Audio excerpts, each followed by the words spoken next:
I grew up in a house where love was conditional, where every smile I earned had a price tag attached to it. My parents were not cruel in the ways that leave bruises on your skin. They were cruel in ways that leave invisible scars, the kind that bleed quietly inside you. To them, I wasn't a daughter. I was a tool, a worker, a maid dressed up as family. From the time I was old enough to carry a tray without dropping it, I was expected to serve. My younger brother, Michael, never lifted a finger in the house. He was the golden child, the prodigy, the son who could do no wrong. Meanwhile, I scrubbed the floors, washed the dishes, folded their laundry, ironed their clothes. If guests came over, I was ordered to fetch the drinks, refill the snacks, clean up after everyone left. And every time I hesitated, every time I looked tired, my mother's sharp words cut me deeper than any knife could. "Don't look so bitter, Emily. It's your duty to help the family. A daughter who doesn't serve her parents is worthless." Worthless. That word clung to me through my teenage years like a curse. My father rarely spoke to me, but when he did, his words carried the same weight. He would glance at my report card with bored eyes, mutter something about how grades don't matter for girls anyway, and then dismiss me with a wave of his hand. "You'll marry one day," he'd say flatly. What use is calculus to a maid? He didn't even realize what he was saying. Or maybe he did, and he just didn't care. The worst part? I started to believe them. I started to see myself as nothing more than the shadow in the house, the one who worked so everyone else could shine. But what they didn't know, what they never bothered to find out, was that while they treated me like a servant, I was building something in secret.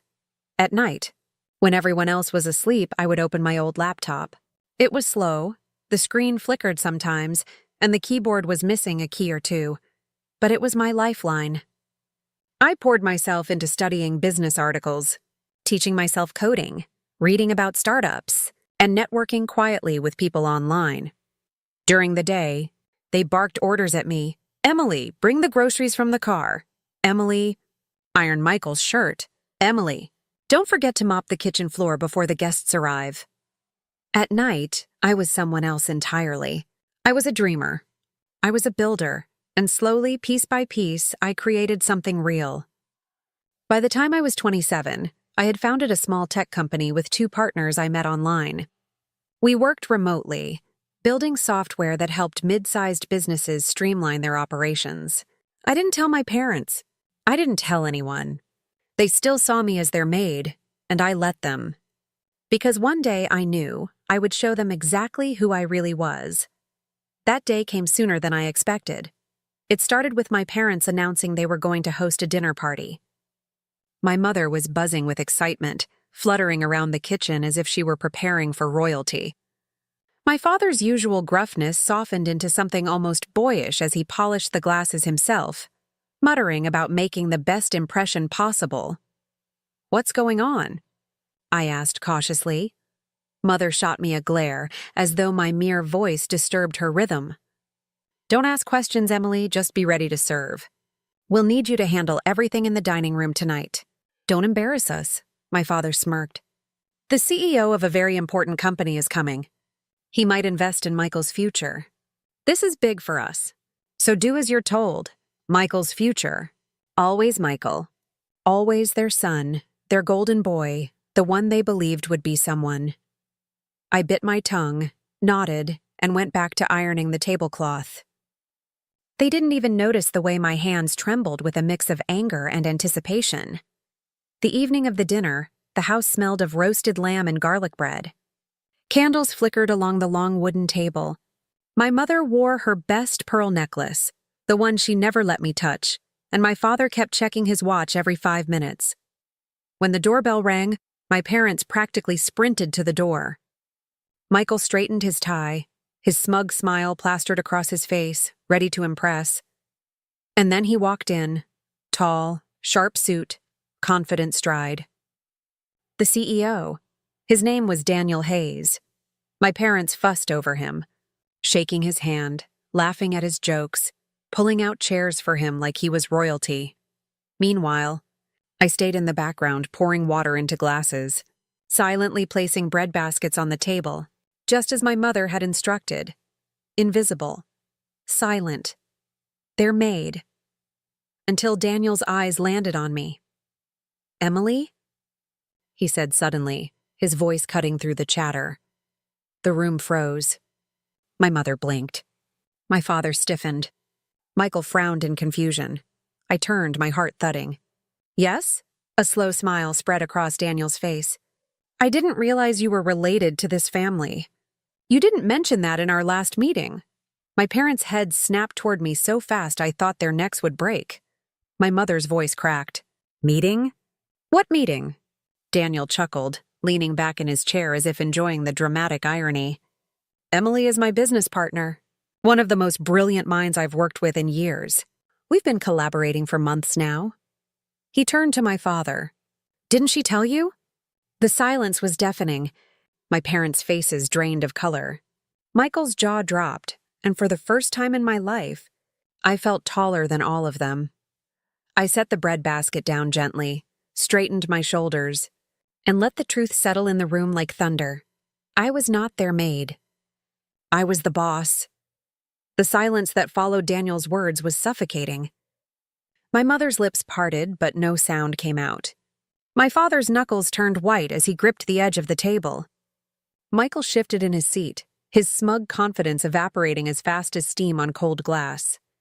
And I stood there, every nerve in my body alive, watching the shock on their faces like it was the sweetest dessert I had ever been served. Daniel chuckled again, oblivious to the war raging silently across my family's expressions. Emily, why don't you sit down? No need to serve tonight. You've worked hard enough on our projects. You're a guest of honor as much as I am. For a moment, my mother's eyes burned into me with a silent command. Don't you dare. But this wasn't the same old Emily. Not anymore. I walked around the table slowly, deliberately, and pulled out the chair beside Daniel.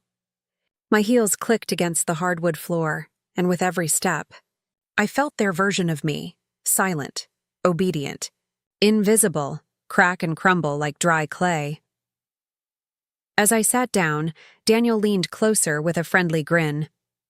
We've made a lot of progress with the new software rollout. The investors are thrilled. Next quarter's projections look incredible.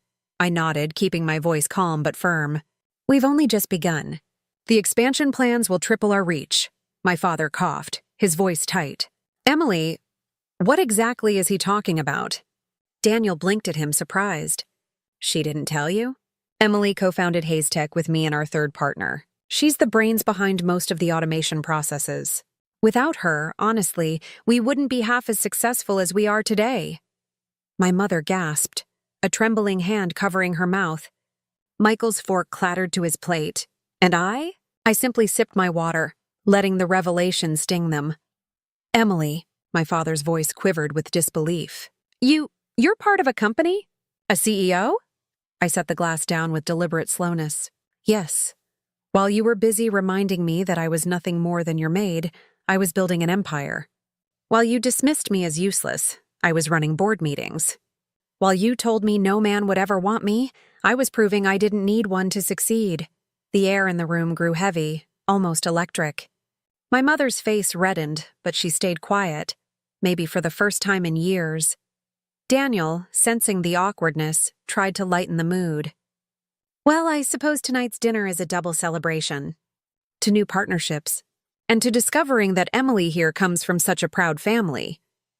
He raised his glass, but my parents didn't move. Michael stared at his plate as though it could swallow him whole. The rest of dinner was excruciating for them, delightful for me. Every time Daniel praised me, my intelligence, my vision, my leadership, I could see another piece of their pride shattering.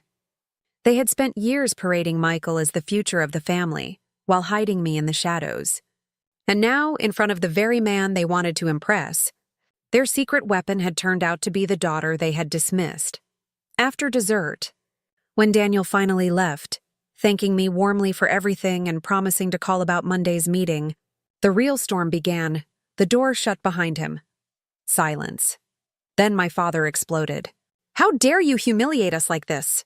His voice thundered through the house. Humiliate you? I laughed, a sound that felt sharp and foreign in my own mouth. I saved you tonight. Do you realize how pathetic you looked, fawning over Daniel, treating me like your servant? And all along, I was the very person you wanted to impress. My mother's voice was shrill. You should have told us. You embarrassed us in front of him. I embarrassed you? My voice rose, stronger than I'd ever heard it. No, you embarrassed yourselves. Every time you ordered me to clean, to cook, to serve like a maid, you humiliated me. Every time you told me I wasn't good enough, that I was worthless, that Michael was the only child who mattered, you humiliated me. Tonight wasn't my shame. It was yours, Michael finally spoke, his tone defensive. You could have at least helped me out. I mean, you knew this was important for me. You could have introduced me as your brother, gotten me a job or something. I turned to him, my voice ice cold. Why would I? You sat back your whole life while I worked myself to the bone in this house. You never lifted a finger to help me. And now you think you're entitled to my success? You're not entitled to a single piece of it. The color drained from his face. For once, Michael had no comeback. My father slammed his fist on the table. You ungrateful child. Everything you are, everything you have, it's because of us. Don't forget you grew up in our house. I met his rage with calm steel. Yes, I grew up in your house, and I left it every night in my mind to build a better life for myself. You gave me nothing but pain, and I turned that pain into power. I owe you nothing. They stared at me, stunned into silence, and in that silence I realized something. I didn't need their approval anymore. I didn't need their love, their recognition, or their acceptance. I had already built a world where their voices no longer mattered. That night, I packed a small bag. When my mother saw me at the door, she hissed, "Where do you think you're going?" I looked at her one last time. Home. Somewhere you'll never control me again. And I walked out. What they didn't know was that walking out wasn't just leaving the house. It was leaving behind the old version of me they had trapped in chains of obedience and shame. I was free now, but my story with them wasn't over. Not yet, because life has a way of bringing the past back, and my revenge was only just beginning. 3 months later, my phone buzzed with an invitation that made me smile. The annual Tech and Business Summit location, Hilton Grand Ballroom. Guest list, CEOs, investors, politicians, and the Haystack team as keynote speakers. And of course, I knew who else would be there. My parents and Michael. They had weaseled their way into the guest list, hoping for a glimpse of Daniel and other powerful investors. It was their chance to pretend they belonged in a world they never let me imagine for myself. I wore a midnight blue power suit, my hair pinned back, my heels clicking against marble floors as I walked into the ballroom. Cameras flashed, reporters whispered, and the crowd parted slightly. Not for my parents. Not for Michael. For MAID on stage, the announcer's voice boomed, "Ladies and gentlemen, please welcome the CEO and co-founder of Hayes Tech, Emily Hayes." Applause thundered. I walked across the stage, every step a reminder of the journey that had brought me here. My parents sat near the front, Michael beside them, their jaws slack, eyes wide with disbelief. This wasn't their maid. This wasn't their invisible daughter. This was someone the world admired. I took the microphone. Good evening, everyone. For years, automation was seen as a threat. But Hayes Tech saw opportunity. Tonight, I want to share how innovation isn't about replacing people. It's about freeing them to be more. The crowd leaned in. My parents shrank lower in their seats. I continued weaving vision, strategy, and hope into every sentence. My voice no longer trembled the way it once did in their house. It carried across the ballroom steady, commanding, alive. When I finished, the standing ovation shook the walls. Cameras swiveled toward me, flashing like lightning. Daniel clapped the loudest, smiling with pride. Then came the moment that sealed their fate. A reporter stepped up, microphone in hand. "Emily, your story is inspiring. But tell us, what gave you the drive to rise so high?" I paused, knowing this was it. My parents' faces turned pale. I smiled gently, but my words cut sharper than knives. The drive came from growing up in a place where I was told I didn't matter. I was treated like a servant in my own home, invisible while my brother was celebrated. I was told I wasn't good enough, smart enough, or strong enough. But instead of breaking me, it lit a fire. And that fire built Hayes Tech. Gasps spread across the room. Cameras swiveled instantly toward my parents and Michael. Whispers rippled like waves. Is that her family? They treated her like a maid? My mother's face burned red. My father tried to sit taller, but his hands shook. Michael ducked his head, his cheeks blotchy with shame. I didn't name them. But the whole world knew. After the event, as reporters crowded around me, asking for quotes and photos, my parents tried to approach. My mother's voice quivered, fake sweetness dripping. Emily, darling, maybe we could have dinner together. Celebrate your success? I looked at her, calm and unflinching. Celebrate? You mean now that the world sees me as valuable? Where were these invitations when you saw me as nothing? Her lips trembled, but I turned away. Michael grabbed my arm desperately. Emily, please, just introduce me to some of your investors. Help me out, and I'll never bother you again. I pulled my arm back, my voice cold. You bothered me my whole life. You never helped me, never defended me. Now you want me to open doors for you? No. Find your own way, like I had to. His eyes filled with panic, but I didn't flinch. That night, as I drove home in my sleek black car, city lights glowing against the windshield, I realized something. Revenge wasn't about screaming or fighting or tearing them down with my hands. Revenge was living so brightly that their shadows no longer mattered. And yet, fate wasn't finished with them. A month later, an article hit the headlines. Prominent family denied loan after daughter exposes years of mistreatment. Investors back away. Their names were whispered across town, not with admiration, but with pity and ridicule. The family who treated their daughter like a maid, and she became a CEO without them. Michael's friends abandoned him. His job applications were ignored. My parents' social circle crumbled. The empire they wanted so desperately to climb into was closed to them because of how they had treated me. Did I feel sorry? A little, but mostly, I felt free. One evening, Daniel asked me quietly, "Do you regret it? Exposing them?" I thought for a long moment, then shook my head. No. They wrote their own story. I just stopped being silent in it.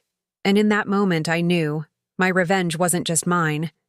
It was a story for every invisible daughter, every silenced voice, every person told they weren't enough, because sometimes the sweetest revenge isn't destruction, it's success so loud. The world can't ignore it, while the ones who doubted you fade into whispers.